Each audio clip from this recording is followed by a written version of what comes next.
नमस्कार, आप देख रहे हैं न्यूज इंडिया। आपके साथ मैं दीपिका सिंह। करते हैं खबरों की शुरुआत इस वक्त की बड़ी खबर के साथ, जहां प्रधानमंत्री मोदी को फिजी का सर्वोच्च सम्मान companion of the order of से फिजी ने सम्मानित किया है। फिजी के प्रधानमंत्री ने पीएम मोदी को यह सम्मान दिया है। तो बड़ी खबर आपको बता दें, जहां फिजी में आज प्रधानमंत्री नरेंद्र मोदी का सम्मान किया गया है। ये देखिए तस्वीरें भी, फिजी के प्रधानमंत्री ने पीएम मोदी को ये सम्मानित दिया। सर्वोच्च सम्मान है फिजी का, जहां पर G7 की अध्यक्षता में, और G7 में आपको बता दें कि इन तमाम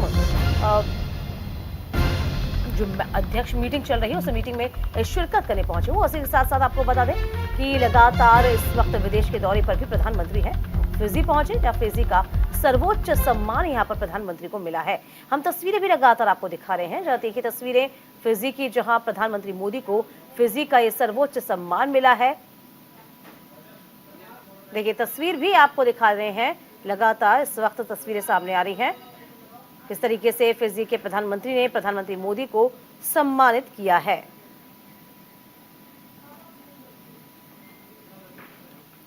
इधर ब्रजभूषण शरण सिंह ने नार्को टेस्ट करवाने के लिए तैयारी की बात कही है। वो तैयार हैं कहा है, लेकिन उन्होंने साफ तौर पर यह भी कहा कि जो खिलाड़ी आरोप लगा रहे हैं उन खिलाड़ियों का भी नार्को टेस्ट होना चाहिए। बड़ी खबर आपको बता रहे हैं, ब्रजभूषण शरण सिंह ने बड़ा बयान दिया। बड़ा बयान कहा कि मैं अपना नार्को टेस्ट, पॉलीग्राफी टेस्ट या लाई डिटेक्टर करवाने को तैयार हूं, लेकिन ये मेरी शर्त है कि मेरे साथ विनेश फोगाट, बजरंग पूनिया का भी टेस्ट होना चाहिए। तो फिलहाल आपको बता दें कि इस वक्त साफ तौर पर ब्रजभूषण ने नार्को टेस्ट की बात तो कही है, लेकिन ये भी कहा कि यहाँ पर जिन्होंने आरोप लगाया उनका भी टेस्ट होना चाहिए। लगता है कि नार्को टेस्ट से सच्चाई सामने आ जाएगी, तो मैं उसके लिए तैयार हूं।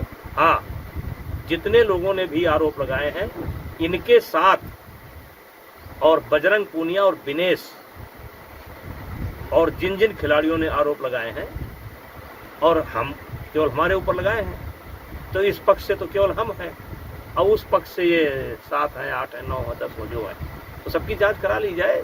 ये मुद्दा समाप्त होना चाहिए ना, बहुत लंबा नहीं चलना चाहिए। इस बीच बड़ी खबर है, तिहाड़ जेल में बंद सत्येंद्र जैन की अचानक से तबीयत बिगड़ी है, जिन्हें सफदरजंग अस्पताल में भर्ती करा दिया गया है। तो सत्येंद्र जैन की तबीयत बिगड़ी है और इस वक्त उनको अस्पताल में एडमिट कराया गया है। लगभग 1 साल से बंद चल रहे हैं सत्येंद्र जैन। इस वक्त दिल्ली के स्वास्थ्य मंत्री रहे, और कहा जा रहा है कि सत्येंद्र जैन की तबीयत अचानक बिगड़ी है और उन्हें अब यहाँ पर सफदरजंग एडमिट किया गया है।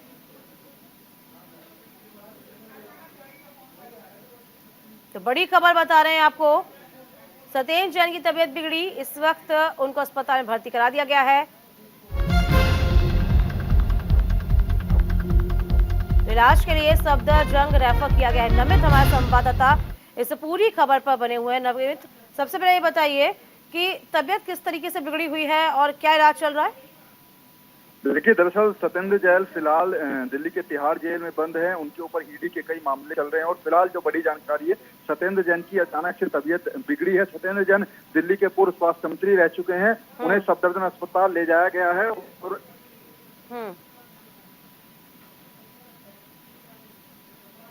30 किलो कम हुआ है। तस्वीरों में भी जो उनके अस्पताल से तस्वीरें सामने आई हैं, उसमें उनका जो वेट है वो काफी कम दिखाई दे रहा है। यानी कि पहले सत्येंद्र जैन जो है वो काफी हेल्थी नजर आते थे, लेकिन फिलहाल एक ताजा तस्वीर हमारे पास आई है, उसमें उनका काफी वेट कम नजर आ रहा है। क्योंकि इससे पहले भी सत्येंद्र जैन की जमानत याचिका जब भी लगाई गई कोर्ट के अंदर, उसमें ये हवाला दिया गया सत्येंद्र जैन के वकीलों की तरफ से कि उनकी तबीयत जो है वो नासाज है, तबीयत काफी खराब उनकी दिख रही है। लेकिन फिलहाल उनको जमानत तो नहीं मिली है, लेकिन इस बीच बड़ी जानकारी ये है कि उनकी तबीयत बिगड़ी है और अचानक से उनके चेकअप के लिए उन्हें सफदरजंग अस्पताल लाया गया है। देखिए, अब तस्वीर तो दिख रही है कि अस्पताल लेके आया जा रहा है, लेकिन इससे पहले आपने भी सुना होगा कि डिप्रेशन महसूस कर रहे थे सत्येंद्र जैन, और कह रहे थे कि इस जेल में उनको डिप्रेशन जैसा फील हो रहा है।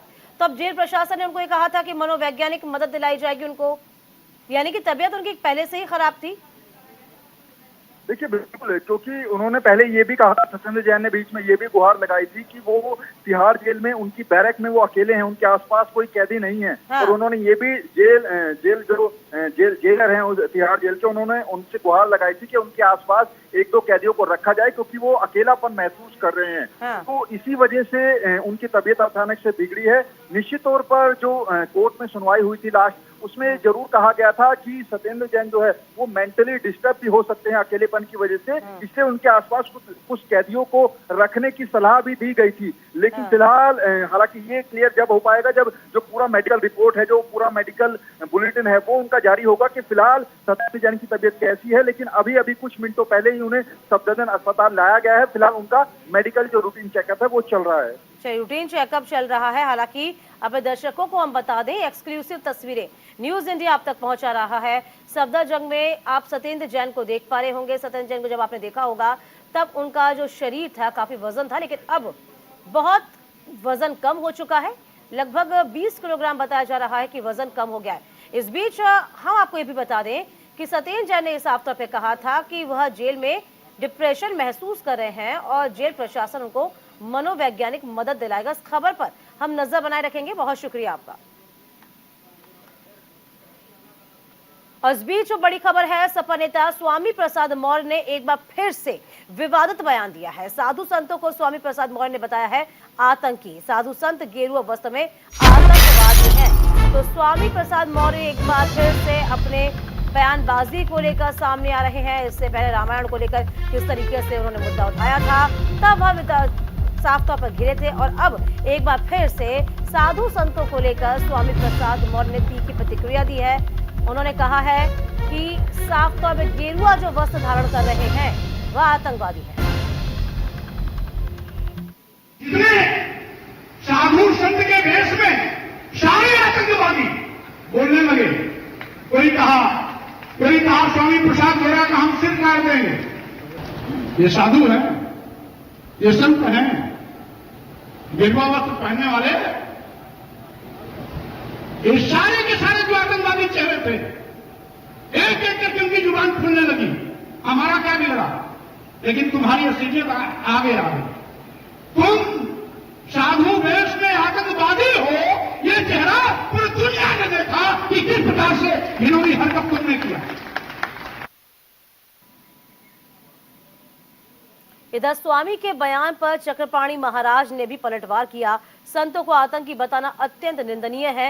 ये चक्रपाणी महाराज ने कहा, योगी सरकार स्वामी प्रसाद के खिलाफ अब कार्रवाई करें। तो लगातार बयानबाजी सामने आ रही है।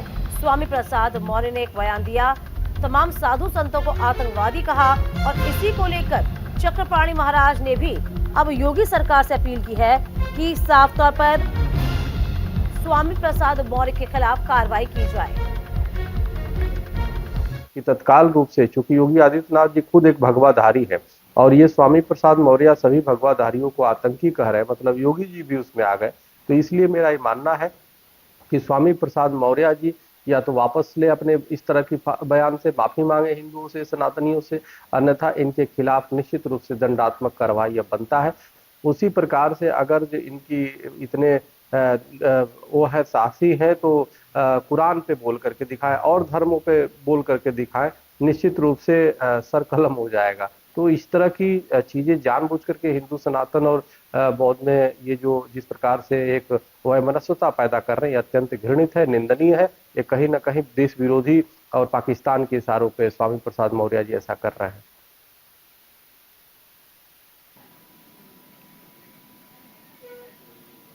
और इसी बीच आपको बता दें कि मदरसों को लेकर भी तमाम खबरें सामने आ रही हैं, जहां यूपी में मदरसों पर शिकंजा कसने की तैयारी में सरकार है।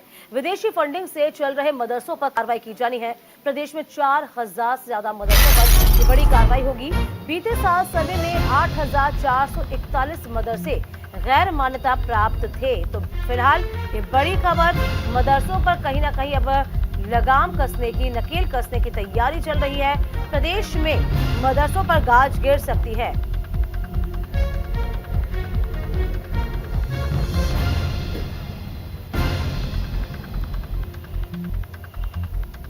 तो बड़ी खबर विदेशी फंडिंग से चल रही है, मदरसों पर कार्रवाई हो सकती है। बड़ी खबर आपको बता रहे हैं, जो गैर मान्यता प्राप्त मदरसे हैं उन पर कार्रवाई की जाएगी। तो मदरसों पर शिकंजा कसने की तैयारी की जा रही है। बड़ी खबर इस वक्त जहां तमाम जो मदरसे हैं, जिसमें आपको बता दें कि कहा जा रहा है कि विदेशी फंडिंग से इन मदरसों पर कार्रवाई होगी।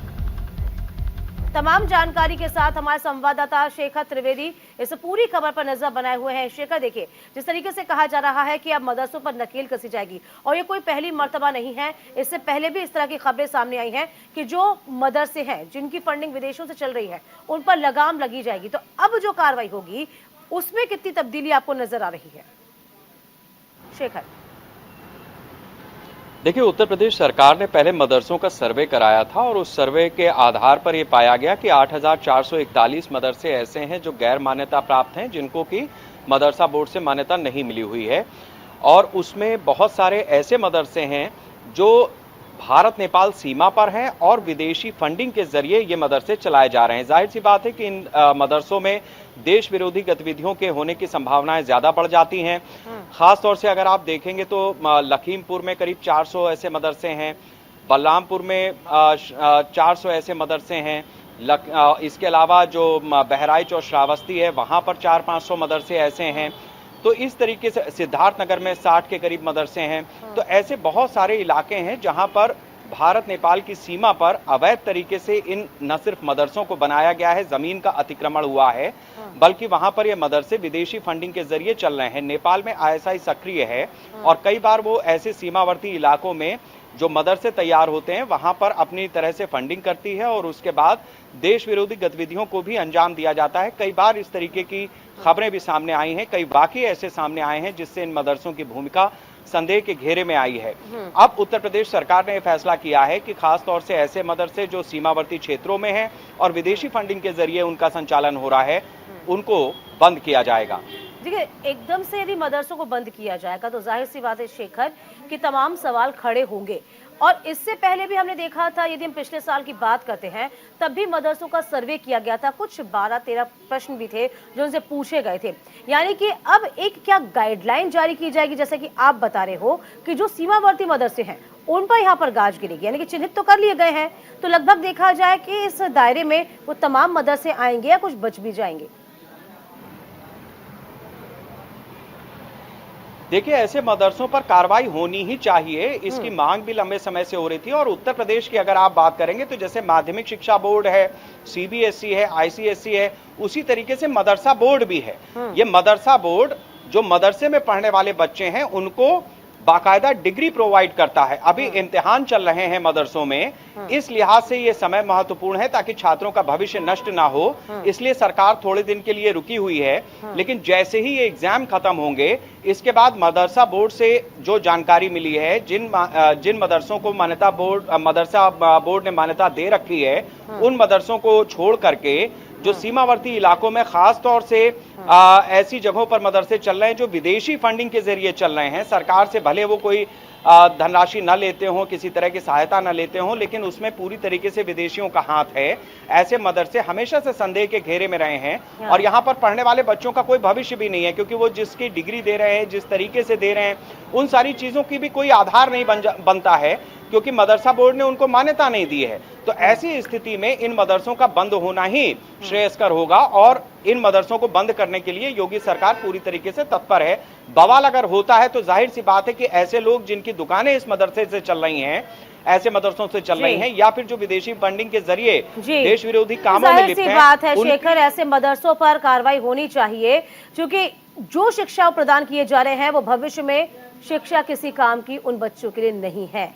और इसी के साथ साथ अब आतंकवाद पे लगाम लगाने की भी है बड़ी तैयारी, बड़ी कोशिश यूपी सरकार की ओर से। बहुत शुक्रिया शेखर, तमाम जानकारी देने के लिए आपका। इधर मुंबई से अगली खबर है, जहां लोकल ट्रेन में युवकों का खतरनाक स्टंट सोशल मीडिया पर तेजी से वायरल हो रहा है।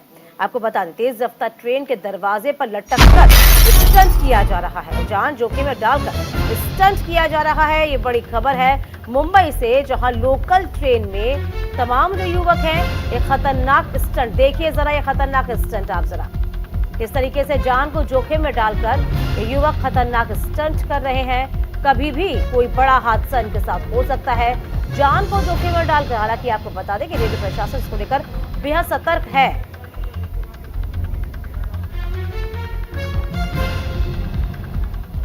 चलिए अब आपको सीधे लिए चलते हैं। आरडीआई गवर्नर इस वक्त प्रेस कॉन्फ्रेंस कर रहे हैं।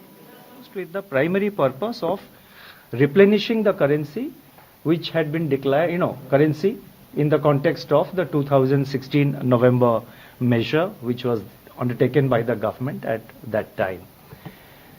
That purpose has been fulfilled. Today there are enough notes in circulation of other denominations.